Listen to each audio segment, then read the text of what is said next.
En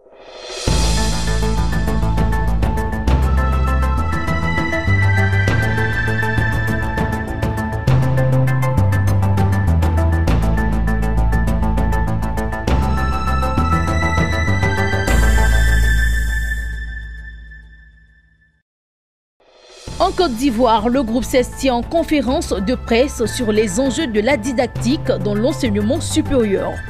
Au Bénin, lancement du Salon de l'architecture et de l'innovation, une occasion pour les architectes béninois de faire mieux connaissance, une première après 35 ans d'existence.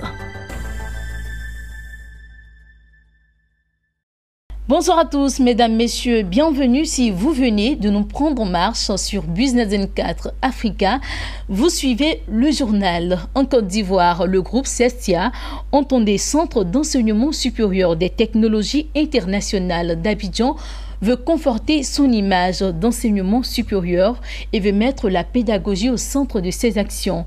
Corps professoral, étudiants ont pris part justement à une conférence sur les enjeux de la didactique de l'enseignement supérieur. Daniel Kodo pour le reportage.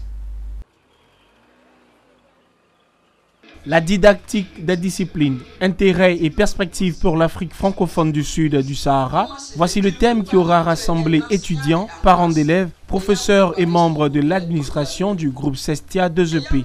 Études systématiques des méthodes et des pratiques de l'enseignement en général ou de l'enseignement d'une discipline ou d'une matière en particulier, la didactique a un intérêt pour la compréhension des situations d'enseignement et d'apprentissage.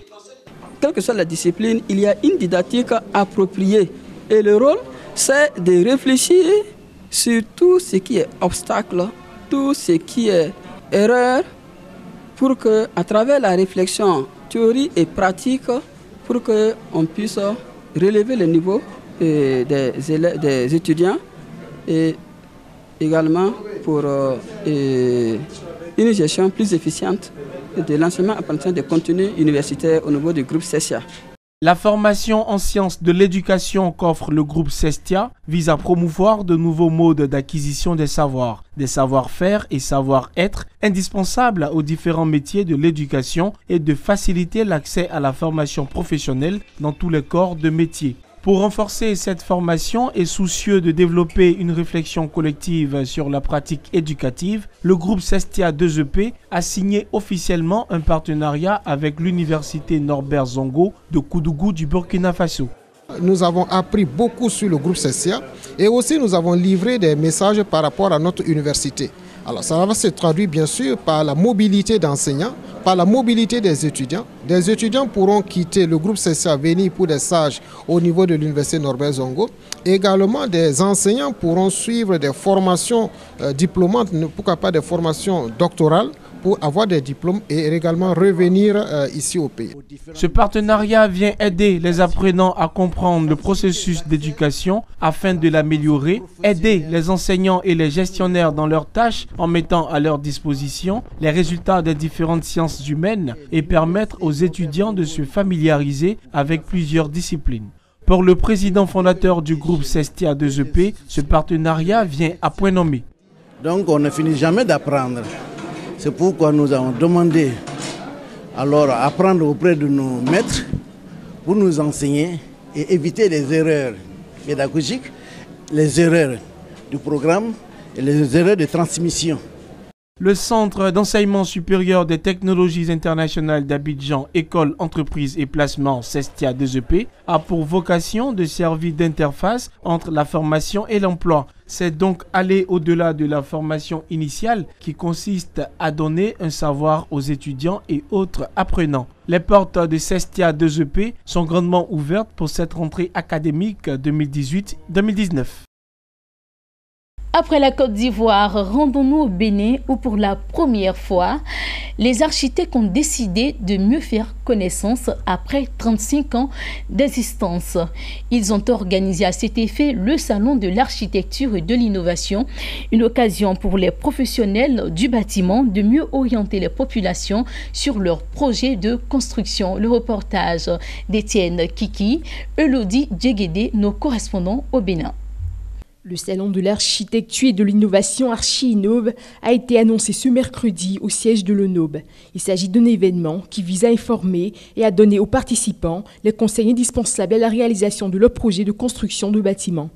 Le salon que nous avons initié, qui est naturellement à sa première édition, un salon qui va permettre à ce que nous puissions faire un peu plus de relâche sur notre métier d'architecture. C'est une profession qui, naturellement, offre beaucoup d'avantages à chacun de nous, puisque c'est une profession qui est d'une utilité publique où nous sommes à la disposition de nos populations.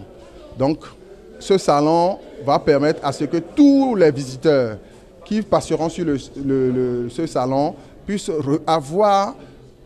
bénéficier de consultations gratuites en matière d'architecture et d'urbanisme.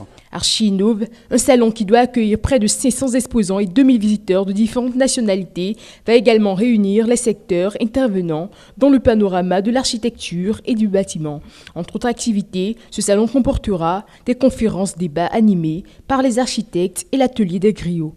Pour une première fois, en 35 ans, les architectes ont décidé de se faire voir, de se faire connaître autrement par notre manière de faire, autrement par notre technique de travail, autrement par notre différence par rapport à ceux qui essayent de nous ressembler mais qui ne sont pas nous. L'architecture au Bénin, c'est déjà 35 ans d'existence, c'est 35 ans de formalisation, parce qu'on avait des architectes avant cette période-là. Aujourd'hui, la ville est en mouvement. Les constructions sont en mouvement. Nous sommes un pays dit en voie de développement. Donc les architectes sont totalement impliqués dans ce développement, dans les secteurs culturels, économiques, politiques, sociaux, administratifs également. Et nous avons un effectif assez intéressant, pas suffisant pour la population que nous faisons et le territoire que nous avons à couvrir. Mais nous avons suffisamment de quoi faire. Nous avons des architectes rodés, formés aux quatre coins du monde et prêts à relever les défis du développement de notre pays. Initié dans le cadre de la célébration de 35 années d'existence de l'Ordre des architectes et urbanistes du Bénin, ce salon qui doit durer du 11 au 14 décembre prochain est le premier salon 100% dédié à l'architecture au Bénin. Et au Nigeria, la banque Union Bank a annoncé avoir réalisé un bénéfice avant impôt de 14,9 milliards de naira, environ 41 milliards de dollars durant les 9 premiers mois en 2018, hausse de 14% par rapport à la même période en 2017.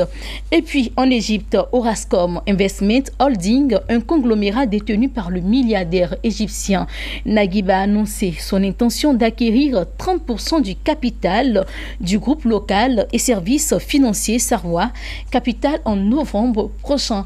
Voilà qui met fin à ce journal. Merci à vous pour votre attention. L'information se poursuit sur Business N4 Africa.